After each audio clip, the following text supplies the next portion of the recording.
মসজিদে কুবার ভিত্তি স্থাপন। খেজুর কাঠ, কাদা আর পাথর এভাবেই তৈরি হয়েছিল ইসলামের প্রথম মসজিদ। আসসালামু আলাইকুম রাহমাতুল্লাহ। দর্শক শ্রোতা, আজকে আপনাদেরকে দেখাবো মসজিদে কুবা। যে মসজিদে কুবার ব্যাপারে আল্লাহ নবী সাল্লাল্লাহু আলাইহি ওয়াসাল্লাম বলেছেন, যে ব্যক্তি ঘর থেকে ওযু করে মসজিদে কুবায় গিয়ে 2 রাকাত নফল নামাজ আদায় করবে, আল্লাহ পাক রব্বুল আলামিন তার আমলনামায় একটি উমরা হজের সওয়াব লিখে দিবেন। সুবহানাল্লাহ। তা আমরা চলে আসি সেই কাঙ্ক্ষিত মসজিদে কুবা। যেই মসজিদে কুবার ব্যাপারে আল্লাহ নবী সাল্লাল্লাহু আলাইহি ওয়াসাল্লাম অসংখ্য ফজিলত বর্ণনা করেছেন। তার মধ্যে অন্যতম ফজিলত হচ্ছে, এটা হচ্ছে ইতিহাসের অর্থাৎ ইসলামের প্রথম মসজিদ। যেই মসজিদের ব্যাপারে আল্লাহ নবী সাল্লাল্লাহু আলাইহি ওয়াসাল্লাম বলেছেন, যে ব্যক্তি ঘর থেকে উত্তম রূপে ওযু করে মসজিদে কুবায় গিয়ে 2 রাকাত সালাত আদায় করবে বা নামাজ আদায় করবে, আল্লাহ পাক রব্বুল আলামিন তার আমলনামায় একটি উমরা হজের সওয়াব তার আমলনামায় লিখে দিবেন। সুবহানাল্লাহ। সেই কাঙ্ক্ষিত মসজিদে আপনাদের এখন নিয়ে যাচ্ছি, আপনারা দেখবেন ইনশাআল্লাহ, সচক্ষে দেখবেন। আপনাদেরকে নিয়ে যা মসজিদে কুবা, মসজিদে নববী সহ অসংখ্য মসজিদ রাসূল সাল্লাল্লাহু আলাইহি ওয়াসাল্লাম তিনি নিজে হাতে তৈরি করেছেন। শুধু তাই নয়, আমরা যেই রাস্তা দিয়ে হেঁটে আসলাম, সেই রাস্তা দিয়ে রাসূল সাল্লাল্লাহু আলাইহি ওয়াসাল্লাম তিনি নিজে হেঁটে হেঁটে এসে তারপর মসজিদে কুবায় তিনি নামাজ পড়তেন। এমনকি হাদিসের মধ্যে পাওয়া যায়, বুখারী শরীফের হাদিস, রাসূলুল্লাহ সাল্লাল্লাহু আলাইহি ওয়াসাল্লাম প্রতি শনিবার তিনি আসরের নামাজ পড়তেন এই মসজিদে কুবায়। আর এই মসজিদে কুবায় নামাজ পড়ার অন্যতম কারণ হচ্ছে, এই মসজিদে আসলে একটা উমরা হজের সওয়াব পাওয়া যায়। এটা কোনো সাধারণ কথা নয়। আর কথা না বেরিয়ে চলুন, আপনাদেরকে সরাসরি আমরা নিয়ে যাচ্ছি মসজিদে কুবায়। অবশেষে আমরা চলে আসছি আমাদের কাঙ্ক্ষিত সেই মসজিদ, মসজিদে কুবা। যে মসজিদে কুবার ব্যাপারে আল্লাহ নবী সাল্লাল্লাহু আলাইহি ওয়াসাল্লাম আমাদেরকে এত সুন্দর সুন্দর বাণী শুনিয়েছে, যে বাণী শুনলে আমাদের মনটা চলে আসে মসজিদে কুবায়। এই মসজিদে কুবার ব্যাপারে কত হাদিস পড়েছি এবং কত যে চোখের পানি ঝরিয়েছি, সেটা বলে আপনাদেরকে বোঝানো যাবে না। এই মসজিদে কুবায় আসতে পারাটাও একটা ভাগ্যের ব্যাপার। তো সব সময় আল্লাহ পাক রব্বুল আলামিনের কাছে নিয়ত করা দরকার, আল্লাহর কাছে বলা দরকার যে, আল্লাহ কোনোদিন হলেও ইতিহাসের সর্বপ্রথম যে মসজিদ, সেই মসজিদ অর্থাৎ মসজিদে কুবায় আসার আমাদেরকে তৌফিক দান করো। আল্লাহ নবী সাল্লাল্লাহু আলাইহি ওয়াসাল্লাম সর্বপ্রথম এই মসজিদে কুবা তিনি নির্মাণ করেছেন।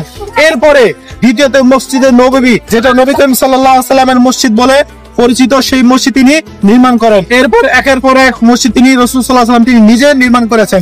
তো আর কথা না বলেন, চলেন আপনাদেরকে এখন একেবারে ভিতরে গিয়ে ভিতরে যে অংশগুলো আছে বা কিভাবে নির্মিত হয়েছে তার বিস্তারিত আমরা আপনাদেরকে দেখাবো এবং আপনাদেরকে এর ইতিহাস তুলে ধরার চেষ্টা করবো ইনশাআল্লাহ। আসসালামু আলাইকুম প্রিয় দর্শক, আজ আমি আপনাদের নিয়ে যাব এমন এক জায়গায় যা ইসলামের সূচনা লগ্নের সাক্ষী, যে মসজিদের ভিত্তি স্থাপন করেছিলেন প্রিয় নবী হযরত মুহাম্মদ সাল্লাল্লাহু আলাইহি ওয়াসাল্লাম, যেখানে প্রথমবার আল্লাহর নাম উচ্চারিত হয়েছিল নবীন মুসলমানের মুখে, যার নাম মসজিদে কুবা। এই মসজিদ শুধু একটি স্থাপনা নয়, এটি ইসলামের ইতিহাসের এক জীবন্ত অধ্যায়, যার প্রশংসা করেছেন স্বয়ং আল্লাহ তাআলা পবিত্র কোরআন কারিমে।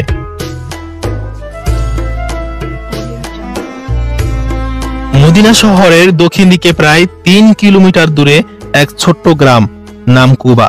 সেই সময় এটি ছিল আনসারদের বসতি। যখন নবী করিম সাল্লাল্লাহু আলাইহি ওয়াসাল্লাম মক্কা থেকে মদিনার পথে হিজরত করছিলেন, তখন তিনি প্রথম নামেন এখানেই, অর্থাৎ কুবায়। আল্লাহ পাকের দরবারে লাখো শুকরিয়া আদায় করছি যে আল্লাহ পাক রব্বুল আলামিন আমাদেরকে মসজিদে কুবায় আসার তৌফিক দান করেছেন। এই মসজিদে কুবার ব্যাপারে আমি আগেও বলেছি, এখন আবার বলছি।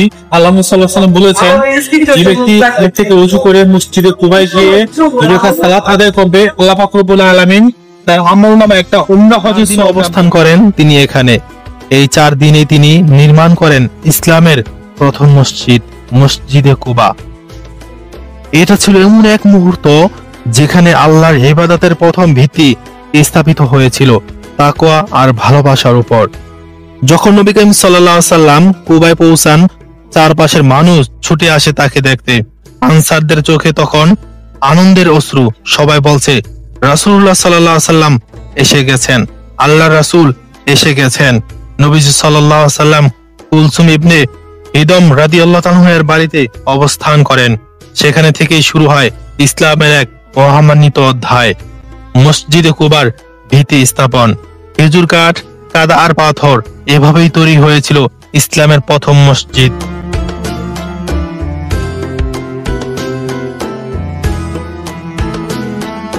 ভাবুন তো, নবীজি সাল্লাল্লাহু আলাইহি সাল্লাম নিজ হাতে ইট বহন করছেন, মাটি দিচ্ছেন, আর সাহাবারা তাকে সাহায্য করছেন। কি সুন্দর, কি পবিত্র এক দৃশ্য। আল্লাহ তাআলা বলেন, যে মসজিদ তাকওয়ার ভিত্তিতে প্রথম দিন থেকেই স্থাপিত হয়েছে তাতেই নামাজ আদায় করা অধিক উপযুক্ত। সেখানে এমন লোক রয়েছে যারা পবিত্রতা ভালোবাসে আর আল্লাহ পবিত্রতার ভালোবাসেন। সূরা তাওবা। উলামায়ে কেরাম একমত, এই আয়াতে যে মসজিদের কথা বলা হয়েছে সেটি মসজিদে কুবা, অর্থাৎ আল্লাহ নিজেই এই মসজিদের প্রশংসা করেছেন। কত গৌরবের বিষয়, পৃথিবীর প্রথম মসজিদ আল্লাহর প্রশংসায় উল্লেখিত। নবী করিম সাল্লাল্লাহু আলাইহি সাল্লাম প্রতি শনিবার মদিনা থেকে কুবা মসজিদে যেতেন, কখনো পায়ে হেঁটে, কখনো উটে চড়ে, শুধু সেখানে 2 রাকাত নামাজ আদায় করার জন্য। নবী করিম সাল্লাল্লাহু আলাইহি সাল্লাম বলেছেন, যে ব্যক্তি ঘরে ওযু করে কুবা মসজিদে এসে 2 রাকাত নামাজ আদায় করবে তার জন্য 1 উমরার সওয়াব লেখা হবে। একবার ভাবুন, 2 রাকাত নামাজ আর সওয়াব 1 উমরার সমান। কি মহান প্রতিদান আল্লাহর পক্ষ থেকে।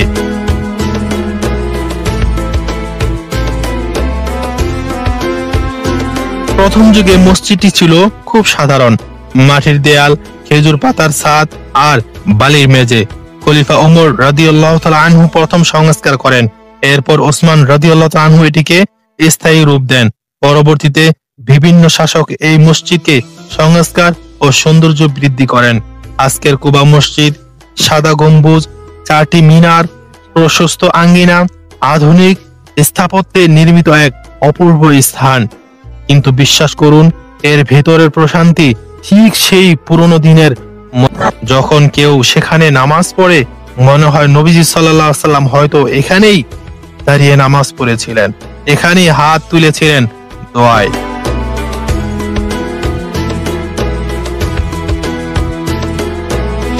কুবা মসজিদের পাশে এখনো আছে সেই পুরনো কূপ, যেখানে নবী করিম সাল্লাল্লাহু আলাইহি সাল্লাম ও সাহাবারা ওযু করতেন।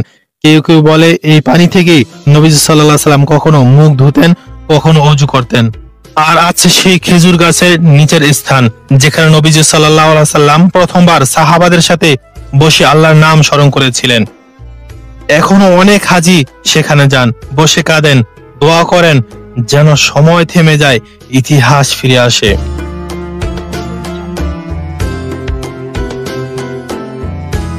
মসজিদে কুবা শুধু ইতিহাস নয়, এটি তাকওয়া, ঈমান আর পবিত্রতার প্রতীক। নবীজি সাল্লাল্লাহু আলাইহি সাল্লাম এখানে শুধু নামাজ শেখাননি, তিনি দেখিয়েছেন কিভাবে আল্লাহর ঘর গড়তে হয় আল্লাহর ভালোবাসায়। যখন আপনি কুবা মসজিদে যান, মনে হয় নবীজির ছায়া যেন এখনো সেই বাতাসে ভাসছে, যেন তার কণ্ঠ এখনো শোনা যায়, আসো নামাজে দাঁড়াও, আল্লাহর দিকে ফিরে চলো।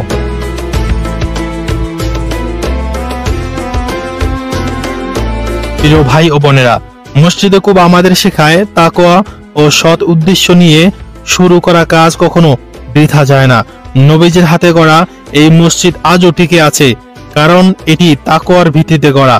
আমাদের জীবনও যদি সেই তাকওয়া থাকে, আমাদের প্রতিটি কাজ হবে বরকতময়, হোক তার নামাজ, রোজা, ব্যবসা বা দোয়া।